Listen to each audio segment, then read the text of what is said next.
Rappel de concept. Comme on a pu le voir dans l'introduction, Spring Boot va utiliser un certain nombre d'outils pour permettre l'injection et l'utilisation de modules.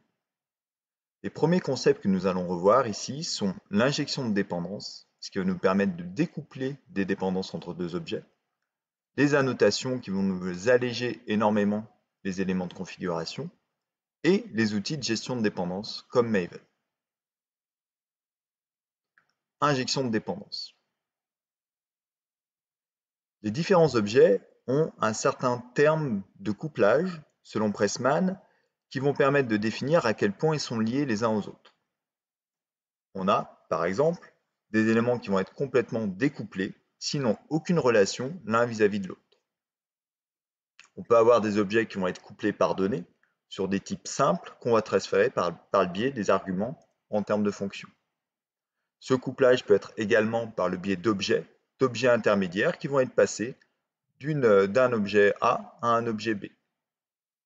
On peut encore avoir un couplage externe, où là, cette fois-ci, cet objet qui va être partagé l'est fait par un outil intermédiaire. Ici, on a l'exemple d'un message broker qui va véhiculer l'objet de partage entre A et B.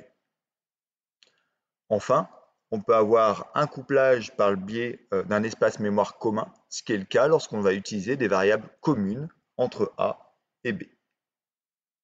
On peut encore avoir un couplage par contrôle, où l'objet A va piloter le comportement de B par l'appel d'un certain nombre de fonctions.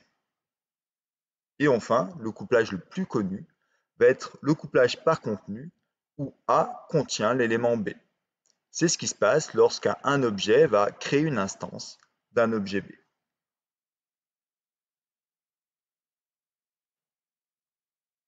Le problème avec les systèmes qui sont dits de couplage fort, sur lesquels on a une forte dépendance entre les objets, c'est que sur des projets qui vont être conséquents, on va aboutir à l'anti-pattern spaghetti. C'est-à-dire que tous les éléments vont être liés les uns aux autres, et le fait de modifier un seul élément aura des conséquences sur l'ensemble du projet. De plus, ces éléments sont difficilement réutilisables, parce qu'ils vont être fortement liés à un contexte d'utilisation. De même, à partir du moment qu'ils vont être difficilement réutilisables, en général, ils sont difficilement testables parce qu'on n'est pas capable de les isoler de façon efficace. Et lors de l'usage de ce genre d'anti-pattern, ça peut aboutir à un interblocage de l'application. Donc l'objectif va être de réduire autant que possible le couplage entre les objets. C'est là qu'intervient la notion d'inversion de contrôle. L'idée est de transférer à un tiers, qui peut être un conteneur ou un framework, la responsabilité de partager des éléments, de mettre en lien deux objets les uns aux autres. Donc, il y a plusieurs stratégies pour aboutir ça, soit des stratégies de design pattern, l'usage encore de services locator, de factory ou l'injection de dépendance. Si on part sur un exemple un peu naïf de couplage fort entre deux objets. Donc ici, on voit que l'objet A gère l'instance de l'objet B. Pourquoi? Parce que c'est lui qui va créer cet objet, du coup le cycle de vie de l'objet B va être entièrement géré par l'objet A. Donc, ceci aboutit à un couplage fort entre l'objet A et l'objet B. Une solution serait d'alléger ce couplage fort en passant par une interface. Cette interface permettrait notamment d'alléger la possibilité d'utiliser uniquement l'objet B, mais d'utiliser d'autres objets qui respectent le contrat de l'interface.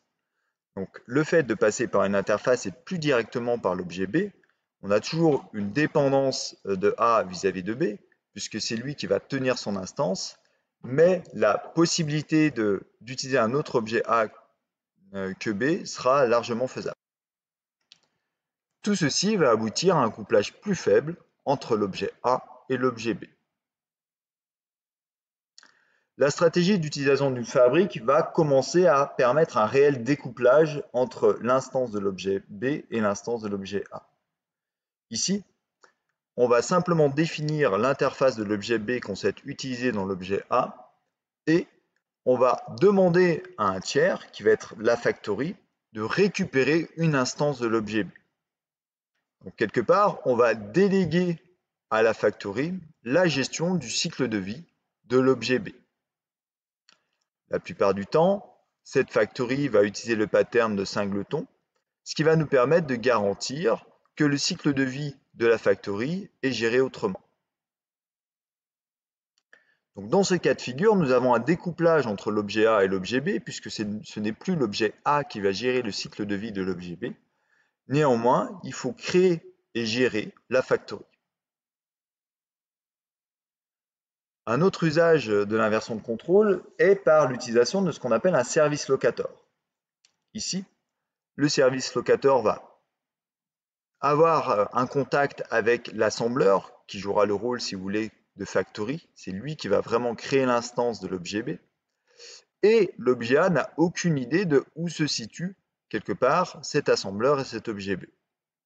Néanmoins, s'il souhaite avoir explicitement un objet, il va être capable d'appeler le service locator en lui précisant un identifiant d'objet à récupérer. Le service locator par la suite va contacter l'assembleur et récupérer l'instance à disposition B pour pouvoir la fournir à l'objet A. Donc ici, on a toujours le principe de découplage entre l'objet A et l'objet B, mais on va devoir appeler explicitement le service recherché.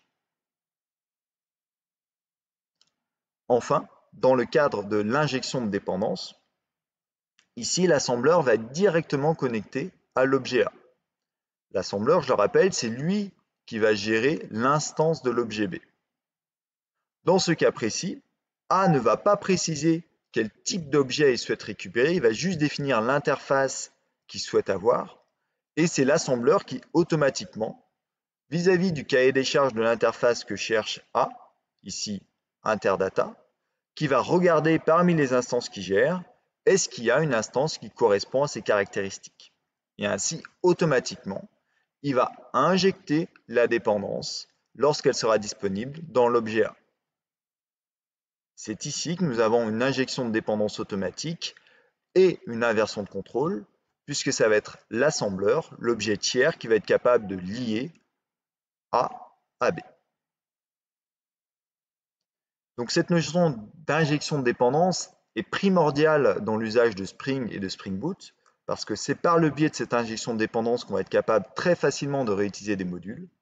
On verra qu'il y aura plusieurs façons de le faire, soit par des mutateurs, c'est-à-dire que explicitement on va demander à faire un set ou un get sur cet objet pour pouvoir récupérer et setter l'instance lorsqu'elle est disponible, ou par le constructeur de l'objet.